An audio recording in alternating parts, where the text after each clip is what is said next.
We are entering the final stage of our Math 108 Calculus for Life Sciences course, and the final portion very much depends on how well your derivative properties and your derivative concept, how solid that is for you.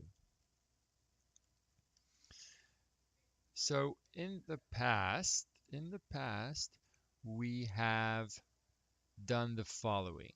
We were given a function,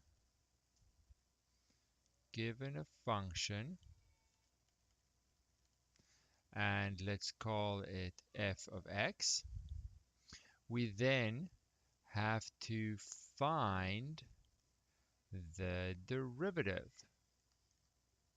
And one of the notations that we used to name the derivative was f prime of x, among many others. So for the majority of the course, really after our review section, this is what we have built up to and in the last month focused on. The properties for how to find this, what it means graphically, and all those things.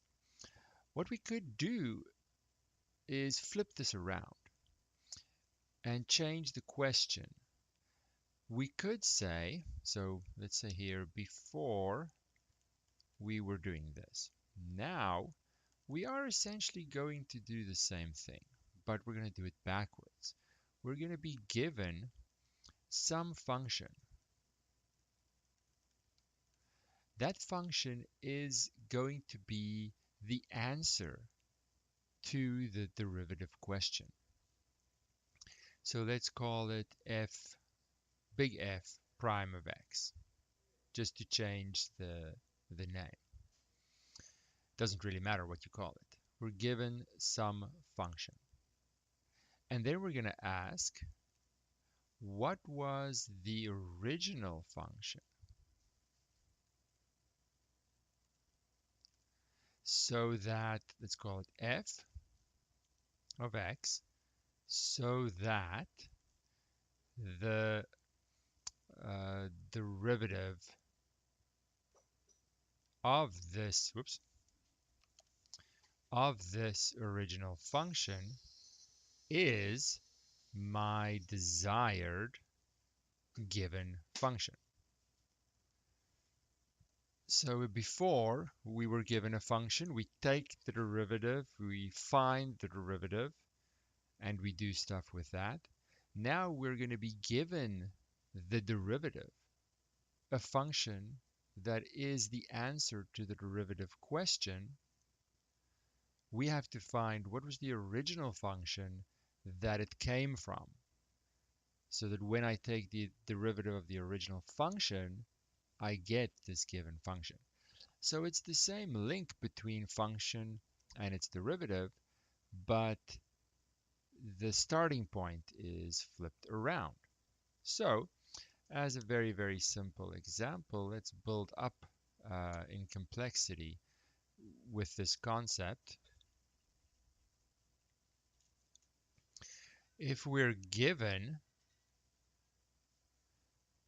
that the answer to my derivative question is 2x, then the original function must be x squared, since the derivative of x squared by the power rule is 2x, and it gives me my desired derivative answer.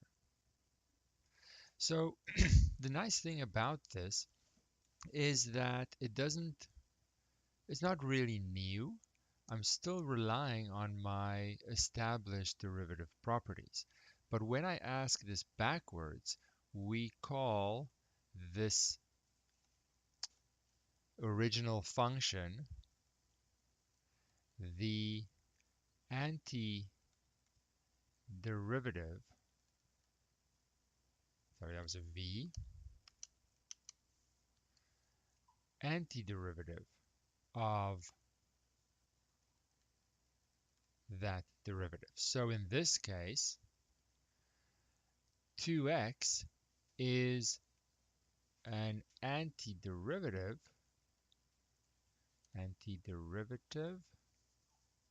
of, sorry, no, not 2x, no, sorry. 2x was the derivative answer. The 2x was the derivative answer. The original function that it comes from is x squared. X squared is an antiderivative of 2x. So the answer to the derivative question is 2x. What function could it have come from? X squared is one option, but it's not the only option. It's not the only option. Again, we could be given that the answer to a derivative question is 2x.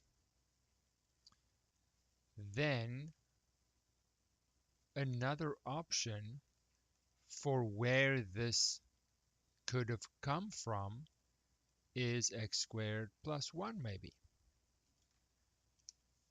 Since if I take the derivative of x squared plus 1, then by the sum property, by the constant property, and the power rule, I'll still get 2x. So when I look at this direction, there isn't just one answer. There are multiple answers. It's not unique anymore. In the case of our example, if my target for a derivative is given to be 2x, that could come from a variety of functions. Also, for example, my original function could have been x squared minus 3, and many more. So if I go back up here to the top of the page, where the derivative question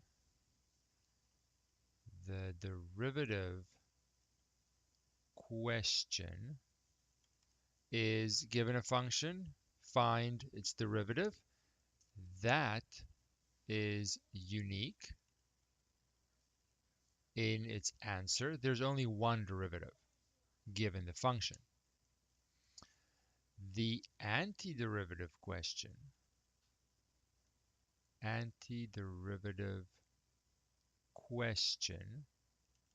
is not unique in that if I'm given the derivative as an answer, then it could have come from many, many different original functions. Now, it sounds like bad news, but these functions aren't actually different. On some fundamental level, they all have to have an x squared in them.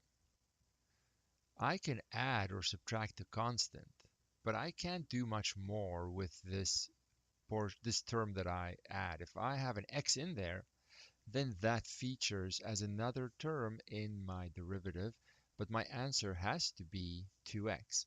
So yes, they are technically different, but they all come from a basic transformation, the vertical shift transformation from the x squared base. So let's say here, all the f of x answers, all the antiderivatives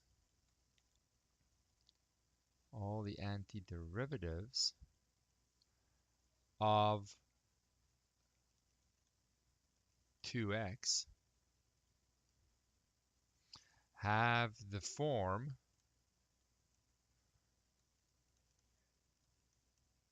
x squared plus or minus a constant. Now I just say plus c because c itself could be negative, but c is just a constant. Because I need that when I take the derivative, that constant has to be 0 in the derivative, and I just have a 2x, which I'm aiming for. This is my target that I need to get. Okay, so this is the antiderivative question, that given a function that's the answer to a derivative, I don't have a unique answer for the original function that would give me that derivative, but it's really not that bad. It is this essential x squared in this example that is unique. There is a portion of it that's unique. But because I can add or subtract a family, I really get, add or subtract a constant, I really get a family of functions that are all based on x squared. They can't be fundamentally different. They're just technically different, but fundamentally they're all based on the same essence of the function. So now we just always have to add, for this antiderivative question, we must always include the plus c.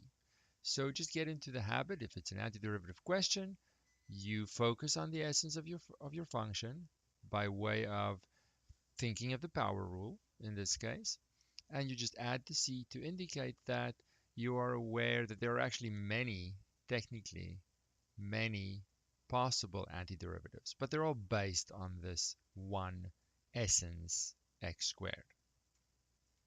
Okay, so let's go to our problem book and see what else we can do.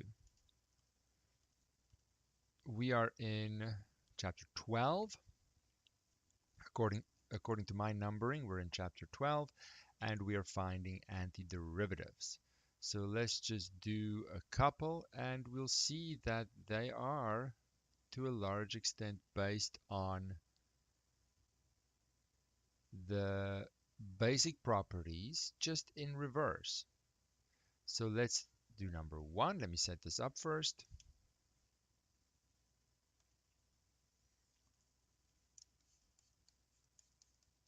Maybe a new page is appropriate.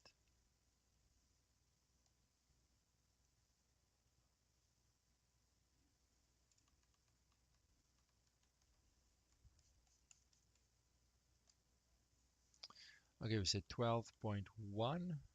We'll just do a selection of them. Number 1 gives me the answer to a derivative question of 6. That's given. So then we say, what is the original function? What is the antiderivative? So I'm going to actually, yeah, no, it's fine.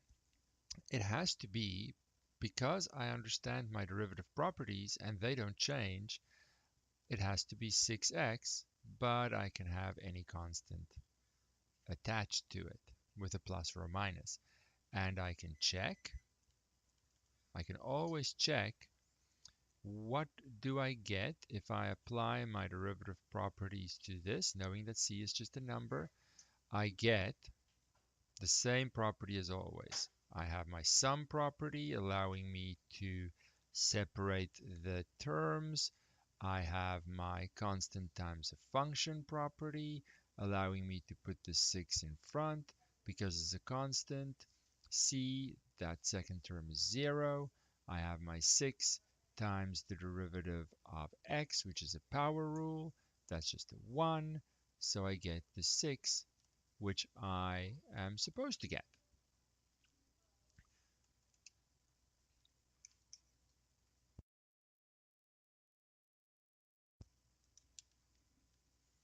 So we can always check our answers, even in the simplest case, but all they are relying on are the derivative properties that we already know, which is why I said that the second half can be very, very easy if I put in the effort to be really comfortable with the derivative properties. So comfortable that I can use them in reverse.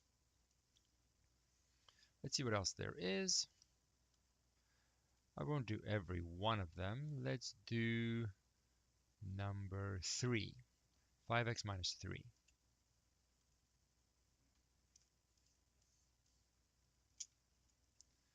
Number 3, I have a derivative answer, 5x minus 3. Then the antiderivative that I'm focusing on the essence. What is going to give me this? Give or take a constant.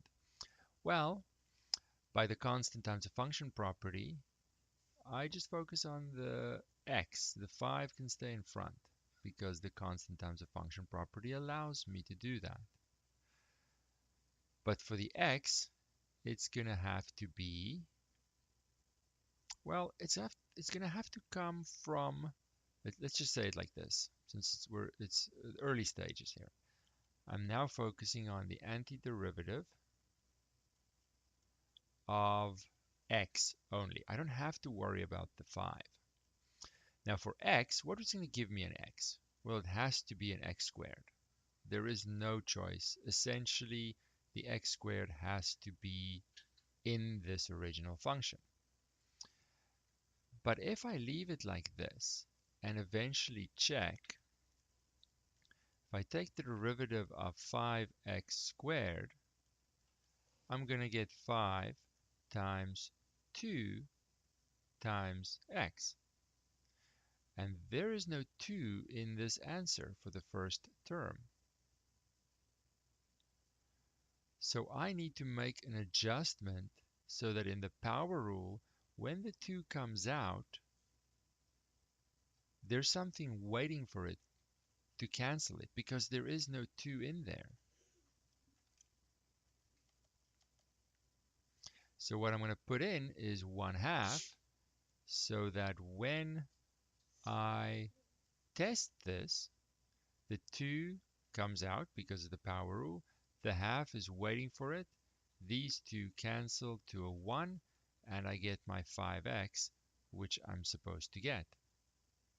And then for the minus 3 as an acidic derivative, that is just going to be 3x. Now I can simplify this, or I can leave it exactly like that. That's totally up to you. But I can now have my final answer, and I can check that. If I try this, so it's a little bit of a guess and check situation. I make my best check, my best guess, and then I can check that. If I now, because I'm used to this direction, given the function, what is the derivative? I'm used to finding that.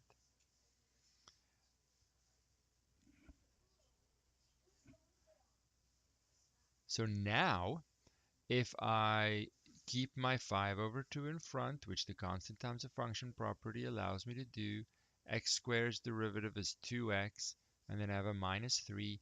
When I simplify that, the 2 and the 2 cancel. I get my target. I know I'm correct. So it's now just a question of doing enough of these to be comfortable with this reverse engineering of the power rule. Let's do number 4, 5x squared minus 6x.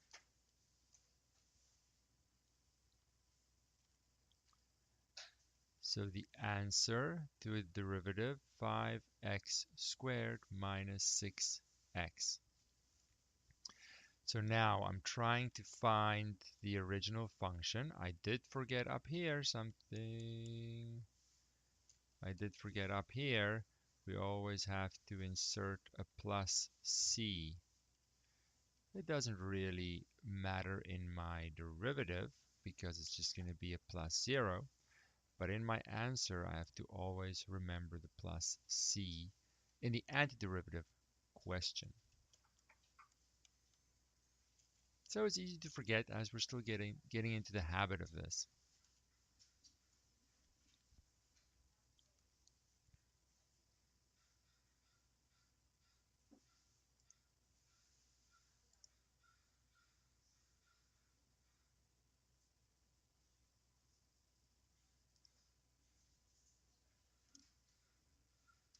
All right, so What's important for consistency is to leave if that number isn't what I'm looking for. I mean, if it was 3x squared, then that would be straightforward in that x cubed would give me exactly, by the power rule, 3x squared. But the number in front is not a 3. So I do not care to include that into my focus when I look at x squared. I just leave the constant in front, and then I focus on the essence of the function, which is x squared. This is unfortunately not happening. So x squared requires that it comes from x cubed, because the power rule is going to decrease that power of x by 1. That's the only way x squared can be obtained as a derivative answer. But if I leave it like this, I'm going to get a 3 times x squared. So I need to put 1/3 in front so that when the power rule does that, it's going to catch my 3 coming in front. So maybe this feels like a little bit of a guess. It's okay, because I can always check my answer. Same with the 6x here. I don't like the 6. If it was a 2x, then great, the 2 is a part of it, because x squared would perfectly give me 2x as a derivative. But it's not, it's a 6. So I focus on the essence of the function, which is x, and the 6 can stay in front, stay out of this. I know the x as a derivative answer has to come from x squared. But if I leave it like that and take the derivative, I'm going to get a 2, and there's no 2 there. So I put a half in front to catch that 2 when the power rule brings it out. And of course my plus c we're getting used to. Now I can check this. I see so many people not bothering to check. I should always know exactly if my answer is right, because I can take the derivative of it and see if I get the original given, not the original, the given function. So let's simplify that as we go, I suppose. 5/3x cubed minus 6/2x squared. I'm not actually simplifying it completely on purpose. If I now take the derivative of this, basic derivative properties, 5/3 stays in front by the constant times a function property. X cubed, power rule says 3x squared. And I see that the 3 and the 3 will cancel and give me my original. So that one's good. My target rather. 6/2 stays in front, constant times a function property. Then the power rule says it's going to be 2x. The 2 and the 2 cancel. I get my 6x, which is my target. Good to go. And the c is never going to feature. It's always going to be a 0 in my derivative. So even though I never see anyone checking their answers, I can always check it. And checking it goes back many chapters to something that I should be very comfortable with. And if I check it, and the numbers and everything doesn't match perfectly to my target derivative, then I make an adjustment. But it's only going to be a number that I can adjust, and maybe I miss something, making sure everything cancels and simplifies back to the original.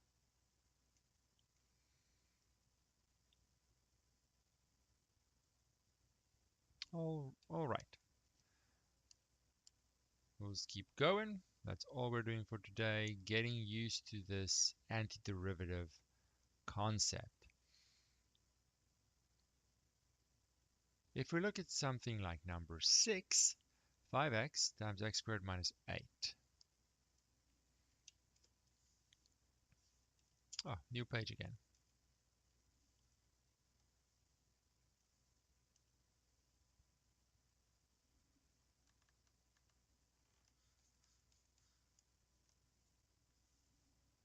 6, I have as a derivative target 5x, x squared minus 8, I believe it was.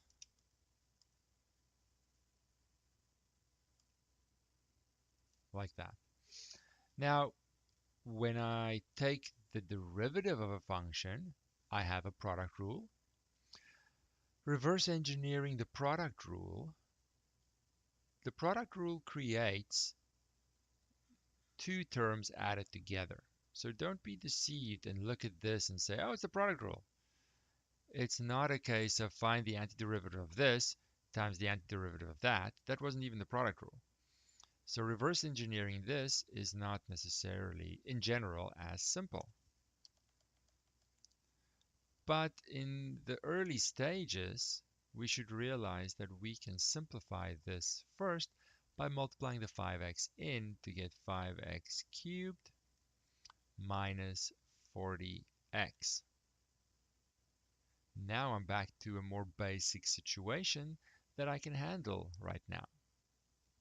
So now I can start constructing my original function, my antiderivative, by looking at it one term at a time, saying, okay, 5x cubed. I don't like the 5. It's not working with the x cubed.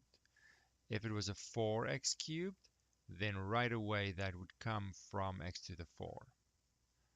But it's not, it's a 5. So I leave the 5 out of everything. I do need to keep it in front. This situation is not happening. And focus on the antiderivative of x cubed, which is essentially going to be x to the 4. But if I leave it like that and test it by way of taking the derivative, I'm going to get the 5 in front and by the power rule get a 4x cubed. But there's no 4 in my target. So I need to adjust my antiderivative answer with a 1 over 4 so that the 4 can be cancelled when the power rule brings it out. I'd like to think of it this way, like constructing my antiderivative instead of looking for a formula. So many people rush to a formula too fast. Of course, there are formulas for the reverse power rule, if I can call it that. But I'm not going to write that formula because the way of thinking is more important and more flexible and allows me to do more things as we make the function more complicated. A formula is so specific, it doesn't encourage me to think about what is really happening here. Now for the 40x, 40 is not a number I am associating with x, so I leave it in front. Focus on the essence of the function x, which, if that's the derivative answer, is going to have to come from x squared. But not perfectly, because when I take the derivative of x squared, I'm going to get a 2x. I'm going to get the x, but I'm also going to get a 2, and I don't want that 2. So I put a half in front to catch that 2 when the power rule brings it out. And then a plus c, and I'm done. You can always check it, of course. I'm not going to check it every single time, but know that you have that option. If you don't use that option, that is your decision. But if you have any sort of uncertainty, you should really check and see how we are reversing what our derivative properties are doing.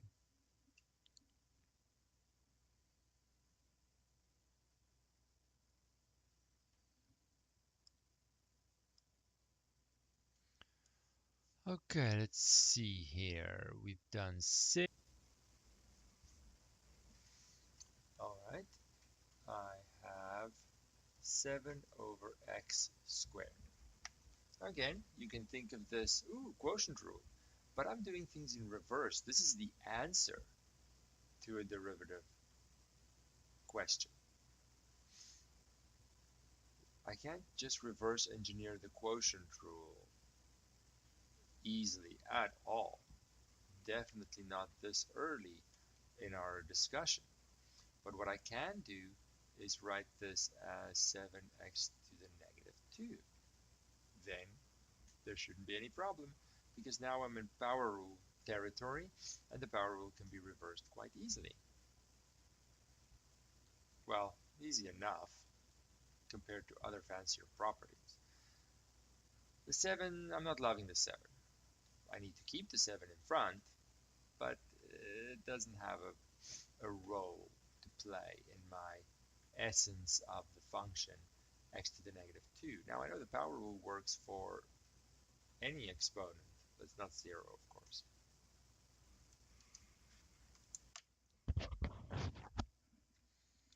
Let us see. So where would x to the negative 2 come from as an answer when I use the power rule?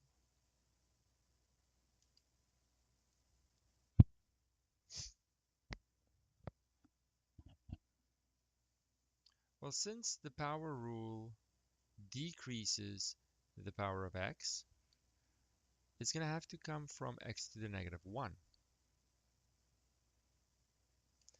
Now if I leave it like this and I check, the derivative 7x to the negative 1, I keep the 7 in front, but the power rule is going to do something to this x to the negative 1. It's going to put a negative 1 in front and then decrease the power of x to negative 2. I do want the negative 2 as the new power of x. That's good. But the numbers aren't exactly the way I want them in my target. So what do?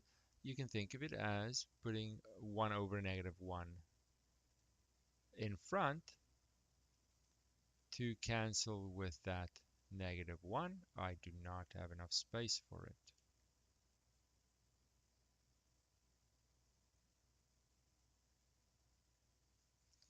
Let's put the 7 over there.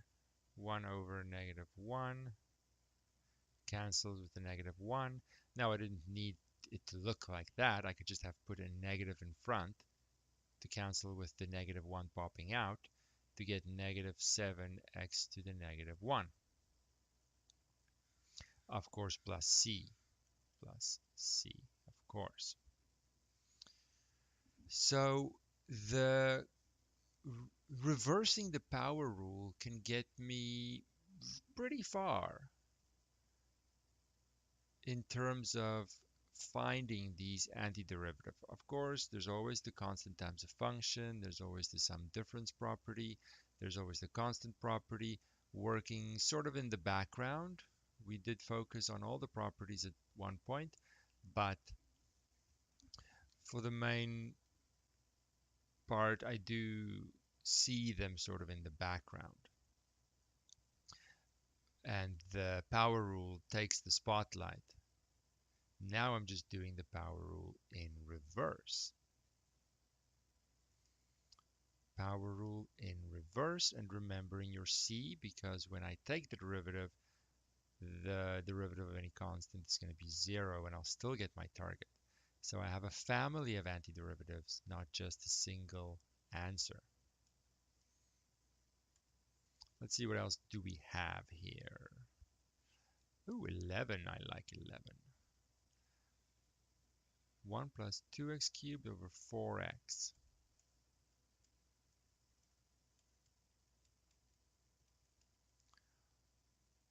1 plus 2x cubed over 4x.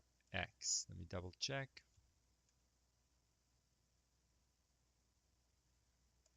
Looks good. All right, again, you are welcome to try and reverse engineer the quotient rule. It will not go well at all, which means I need to do something else. I need to see how can I simplify this. Well, this is 1 over 4x plus 2x cubed over 4x. I can simplify that further to 1 over 4x to the negative 1 plus 1/2 x squared. Now I am ready to build my antiderivative. And I cannot emphasize enough how beneficial it will be if I think of it as constructing my antiderivative answer and not looking for a shortcut formula. It might seem like it's wonderful now, but it's going to hurt you later on.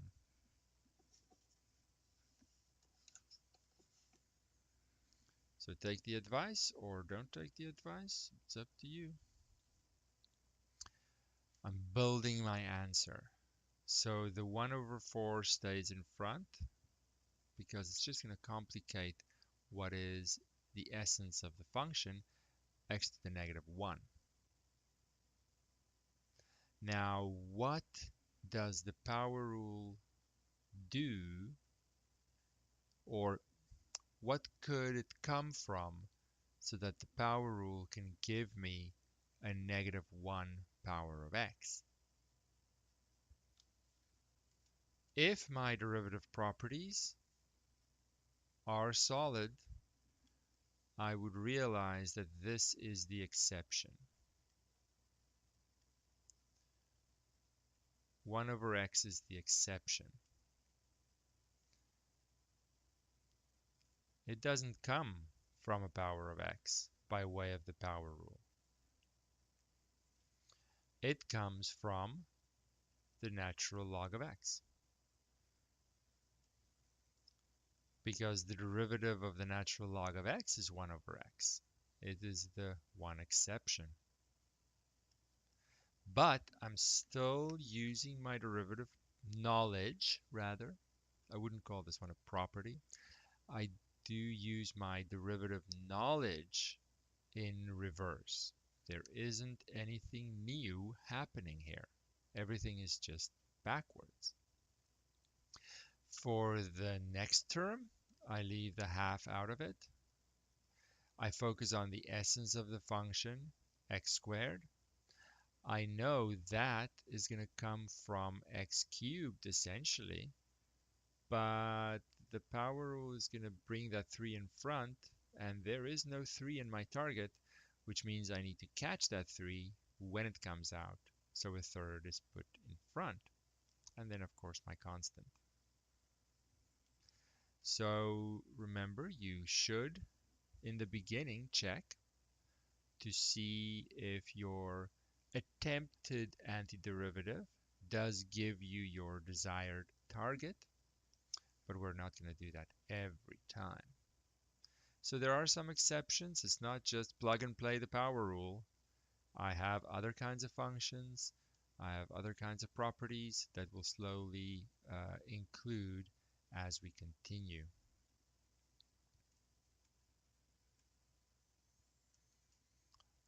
Ooh, let's see. Let's do 13. Actually, no, let's do 12. Let's do 12. E to the 2x. I'm going to do something between 11 and 12. I'm just going to do e to the x.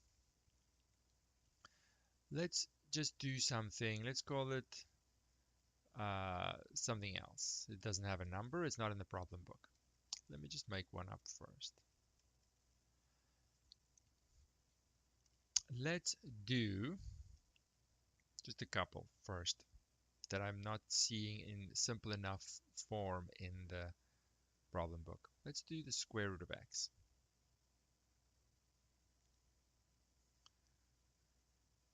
What is essentially the antiderivative of this function? Well, I should know from experience that when I'm working with derivatives, the roots are less convenient. So I'm going to see this as x to the 1/2, and now I see, oh, it's a reverse power rule.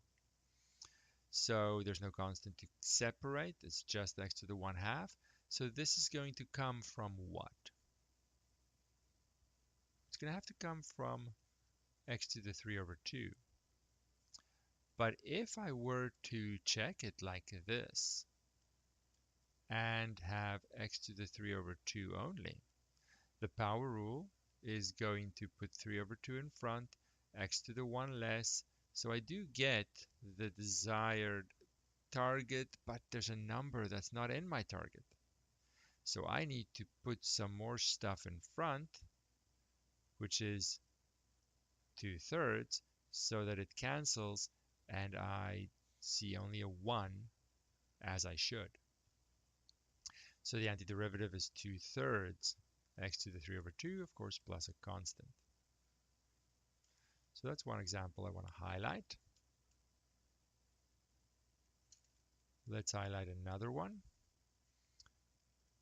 If my derivative given function is e to the x, what is an antiderivative? So I'm looking for a function,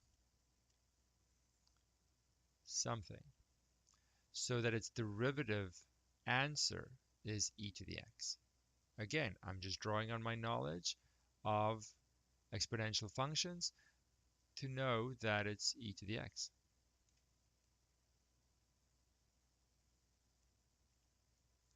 E to the x is the function that has itself as derivative. Of course, I add the constant and I'm done.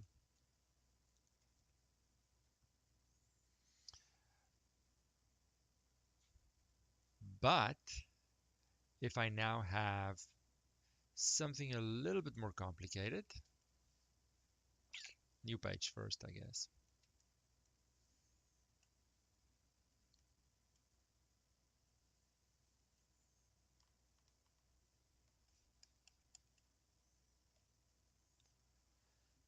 Like in number, where was it?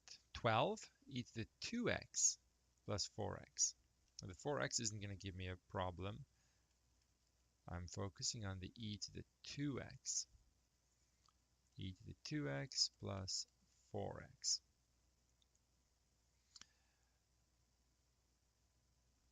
I see some people say, oh, well, it's going to be e to the 2x plus 1, and then I have to put a 1 over 2x plus 1 in front so that the power rule can cancel with that.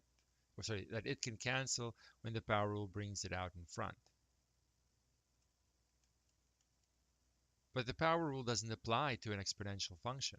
If I try and take the derivative of this, it's a quotient rule situation. And it's going to be the bottom one squared, derivative of the top, which is a chain rule, sorry, not minus, times the bottom, minus the top, times the derivative of the bottom, and it's not going to be my desired target at all. It's not even close. I've made it way worse. So that is a big no. You can't just blindly use these things in reverse if they don't apply. Instead, let's build our antiderivative nice and carefully and think, how can I end up with a derivative answer of e to the 2x? Because it's an exponential function with base e, it's going to have to be e to the 2x. There is no other way to get it. If I now start checking some stuff and say, okay, what if I just check? What do I get? How close am I if I just use this initial guess? Well, this is now a function of a function. Now I'm in chain rule situation. The derivative of the outside function, yes, it is e to the 2x. But the second part of the chain rule says multiply by the derivative of the inside function, which is a 2, and there is no 2 in my target. So I put a half in front to catch that 2 when it pops out, not because of the power rule, because of the chain rule. So 1/2 in front. But notice how my building of the antiderivative and my checking and adjusting is exactly the same as it was in the reverse power rule. I didn't rely on any formula to figure this out. Yet I was working with the chain rule in reverse. Formulas encourage less thinking. Understanding encourages more thinking. You choose which one you like. Then, of course, I have my 4x, leave the 4 out of it. Antiderivative of x is x squared. Make the adjustment because there is no 2 in this x target, and my constant is added. So something there's a lot to think about. Something you can think about as well that I don't have in the problem book. Of course, there are others to practice.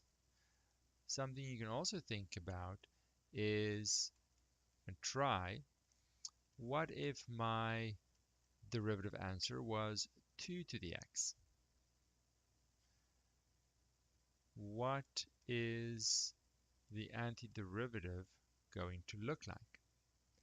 Can I just reverse engineer that? I want to avoid formulas wherever I can and rather understand what I'm doing.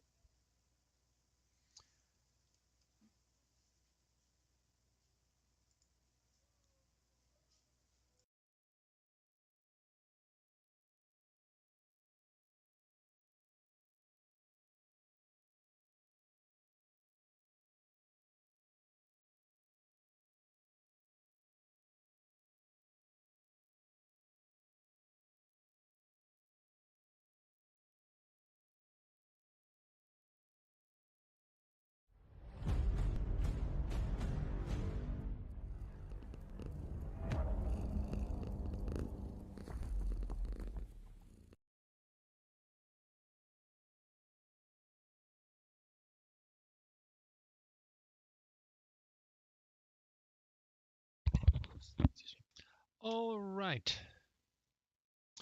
Are there any questions on our first session on antiderivatives? We have many more to do, but hopefully you get the idea that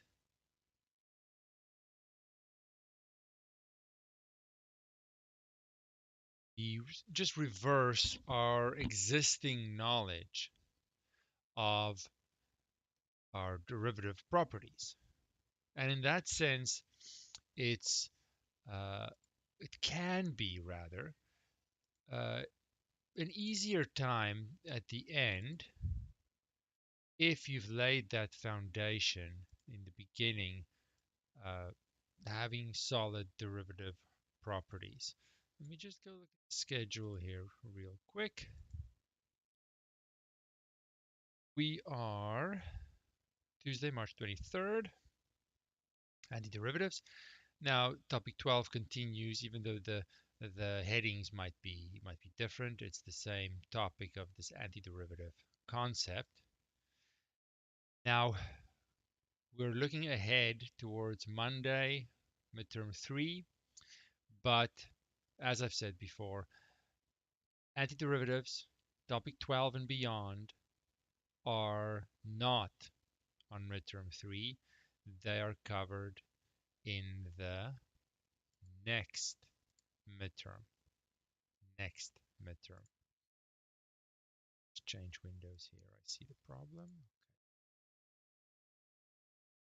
So we do try and get ahead or delay midterm 3, but it stops at related rates, of course. Any questions or comments on any of this?